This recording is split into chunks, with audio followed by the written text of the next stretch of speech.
So we have arrived at the awesome. And what we're looking at here, taking a look at the mechs in the Battletech Game of Armored Combat set, exploring some of the starting tactics, the starting options on here, seeing how they interact with each other, giving you that starting point as you make your entryway into Battletech or you're coming back to Battletech, how to start playing these mechs. And I've been pushing these videos up to my YouTube channel here. It's under the archived playlist. And part 0, we talk about how the tactics of the core set are a little bit different than Total Warfare Battletech because we're playing on hex maps, smaller hex maps. I mean, certainly you can chain them together. And the game, I mean, you can play Battletech any way you want. I played mech versus mechs a long time, but noticeably absent are vehicles, infantry, air support, artillery, fortifications, and city fight, city tech, although you could model up some buildings easily and incorporate city tech. So we want to kind of keep those things in mind. The awesome. This is a crazy mech. Crazy is in just deadly. Look at the battle value. You're paying for it, on it. First thing is this is called a zombie mech. A zombie mech in Battletech is where the arms can get blown off. The arms are the weakest point on the mech on there. They have often the least amount of armor. And in some mechs like the longbow, where it has its primary weapons, the 20 packs in the arms, there's zero armor in there. Look at the Locust, how little armor it has in its arms. What you see here, because naturally you want to protect the core of the mech. That's where other weapon systems are. That's where ammo often is. That's where we've got the gyros. We've got the heat sinks. We've got the engines. So it's a question of what can it support based on the tonnage. You often see, though, if we look at all the other mechs, aptly so, they're all carrying weapons in their arms.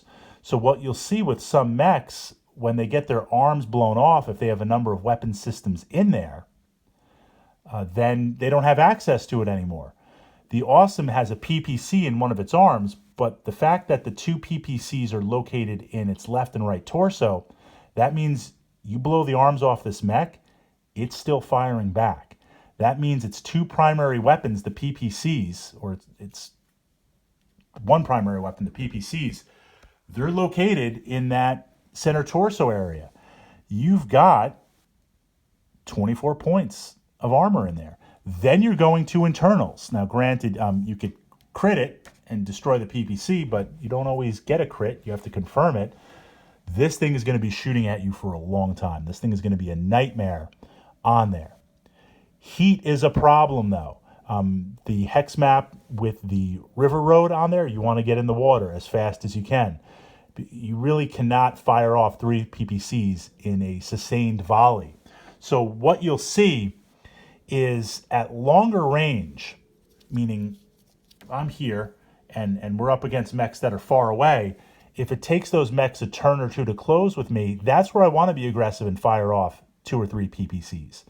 Once we get to short range for the PPCs and medium range, firing every single turn is more consistent, is more important on there. So you really need to really look out heat management. You've only got 28 heat sinks on there. So that means fire 2 and move.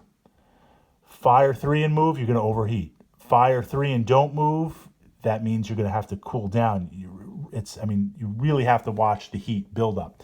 Especially being a heavy mech on here, it's not so much the movement on the heat chart, right, as you build up. It's not so much the movement penalties, it's the firing modifiers. As soon as you start to overheat and it's a +1, then that's going to make it that much harder to hit.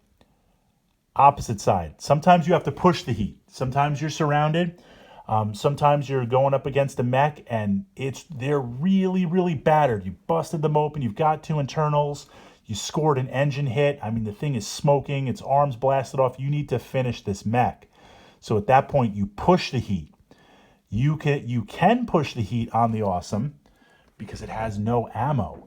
You don't have to worry about ammo explosions. Compare that to the Thunderbolt. And the Thunderbolt's a great mech. I love it. I play it often. But it has a tremendous learning curve. You can't push the heat in the Thunderbolt without massive risk of something cooking off and just exploding on there. You can't push the heat even on the Battlemaster on there, on the heavier mechs. The Awesome you can, because you don't have to worry about that ammo explosion on there. You've got the Battle Fist. I experimented once on a variant of mounting 4 PPCs, and it was glorious on there. But the Battle Fist, and the fist means you can get up there and punch. You can get up there and kick at 80 tons. 80 tons, not the heaviest mech in the set, the Battlemaster is, but this now means mech pilots, what they'll think is, all right, I got to go toe-to-toe with this Awesome. For whatever reason, mission parameters, we've been ordered to do it, let's do it. They'll look to get under the minimum of the PPCs on there. Well, if they do that, this thing can get up there and have the movement to start punching and kicking. That's big, that's huge, that's a lot of tonnage on there. So it has the threat, even though it doesn't have the shorter range weapons on it. We have redundancy. We first saw this in the catapult, this idea where you've got 2 15-pack missile launchers. So even if you're shooting at longer ranges where you need 10s or 11s and 12s to hit, that's 2 chances. Consider the Awesome, the fact that you've got 18 inches to reach out. And on a hex map where things are artificially constrained a little bit more versus playing on a traditional wargaming table, 18 inches long range, that's decent. You've got 3 of those to shoot. You've got 2 of those to shoot. So even if you need 11s and 12s to hit, you take that. You go for it. And if you connect, it's a PPC. That's 10 points of damage. So one of them in the core set here, since we're not looking at an autocannon 20, since we're not looking at LRM 20 packs or some of the other mechs that mount more, the PPC is one of the most powerful weapons in this set. You have 3 of them on there. You have the armor to go toe-to-toe. It takes a lot to take this down. Okay, well, Fritz, I play with my buddy, and he owns the set. Mine's on the way. He always plays the Awesome. Or I play with my friend, and he grabs the Awesome all the time. How do I deal with this? You deal with the Awesome by not facing it. You focus on mission parameters. So if it's a cash and grab, I know they have the core missions on there, but one of the things I recommend, going toe-to-toe and blowing up stuff with Battletech is a lot of fun, but you want to explore different missions. You want to look at the missions in Total Warfare. You want to look at some of the printed stuff from the RPG games. There are some really, really good missions that make stuff like the Locust so valuable for recon and figuring out different things that make the commando for cash and grab with the hands. You want to encourage rather than just every single game going head-to-head. So there are times, if you're playing the specific mission, you can try your best to avoid this mech. You keep moving, you keep running and gunning, you don't engage, you're going to eat some PPCs, but it's not as much of a terror. If we're playing a mission where you have to confront it, or it's head-to-head, or it's defending a certain point on the table and you just park this here, how you defeat it, you got to get up there and you got to punch it in the head. You got to get those headshots. You're also exposing yourself to return headshots with the punching on there. The head armor being 9, you're going to bust through. That's going to be a little bit hard. You're going to force consciousness checks on it. This is most vulnerable from rear armor, but not in the way that you think. Getting side armor is important. Getting rear armor is key in Battletech, and that's an art in itself in developing. The rear armor that this has, this is what makes the Awesome crazy too. The rear armor is often more than a lot of the other mechs that have front armor on there.